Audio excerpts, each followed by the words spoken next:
Hi there, this is Mark, and I am in front of the San Mateo County History Museum. They're putting up a tent structure for Oktoberfest. Just saw the signs for that, so they're getting ready for a big event or festival, and I'm doing my reading from the Golden Present Daily Inspirational Readings by Sri Swami Satchidananda. I just taught a class down here and doing my reading now from September 20th. The topic is Think Well and You Will Be Well. Just do what you can and leave the rest to nature. Nature constantly says, be that so. We say, I want to be a monkey. Be that so. I want to be an intelligent man. Be that so. I am very unhappy. Be that so. I am sick of the whole thing. Be that so. Whatever you think nature says, let it be so. So it's up to you. If you keep on thinking negative things, nature will say, be that so. Let it be so. Because you wanted it, you got it. So you see how careful we should be even in our thoughts. Whatever you think is blessed by the cosmic force, be it so. That's why we say, as you think, so you become. Think well, you will be well. Think ill, you will be ill. It's all your thought. Sometimes you don't think ill of yourself, but you think of others' ills. What will happen? When you think of that, you will become that.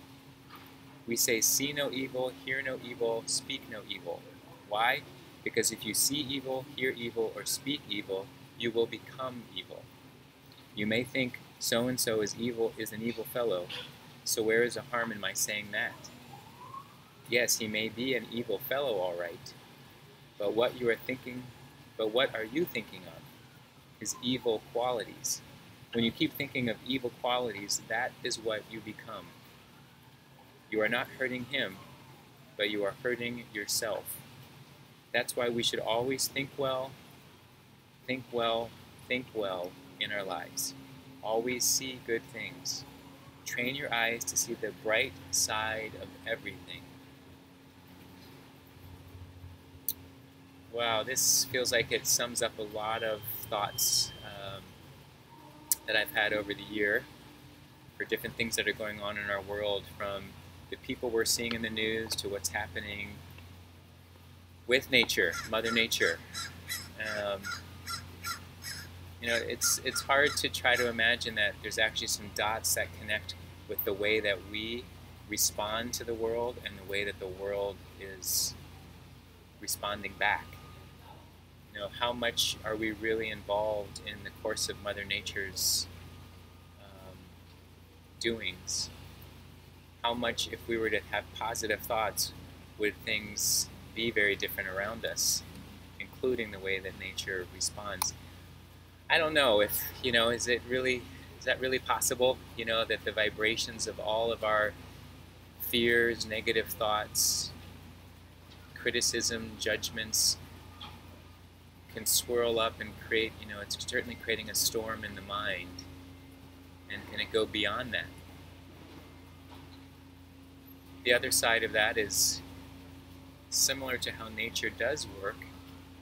There's, things are happening all the time in nature, and it learns to recover itself. Like somehow catastrophes happen, at least that's what we call them, but they're these natural movements of the way that the earth functions and nature functions, and somehow they recover themselves, even to the point when, the whole earth was frozen. There was this recovery from even something as extreme as that. So we, may or may not be involved in that whole process. I tend to believe there's some ripple of our system, our own kind of human system that relates to our solar system. And it's certainly that we're in response to it. It's not necessarily in response to us, but somehow or another there's some back and forth communication going on. And I feel like the more we fight it and resist it and think that something's wrong, that to me is where I feel like the ill functioning of the mind happens, rather than working more towards having acceptance and recognizing. It's not trying to make things not happen again or decide should they or shouldn't they happen, but how we recover from things that do happen. And for myself, I think having gone through a recovery process and different things in my life, I get that so much of it I've wanted to focus on blaming the outside world, but much of the process is in me trying to learn how to realign my relationship with the natural world, rather than trying to create this ego-centered world where I think that the Earth is at the center of the universe and everything revolves around the Earth. And there are people that do believe that. We all have a right to believe what we want to believe. But in the end, we want to feel peace. And is what we're believing filling us with peace, or is it actually creating these destructive forces to be in our mind, in our heart? And if we're not even sure, that's where I feel like some kind of a practice of meditation and yoga helps to quiet the mind enough to be able to hear what's going on in there. So much of what we're doing is just following the herd. We're following what's in front of us because it's easier, and sometimes it is just fine. But there are other times if we feel some kind of a chasm in the mind, something is disturbing our everyday flow, that's a call to look inward, to listen. To listen in, and that's the only way I know how to do that is by getting quiet. And then from getting quiet, you know how to take action. You know what's the next right thing for yourself to do.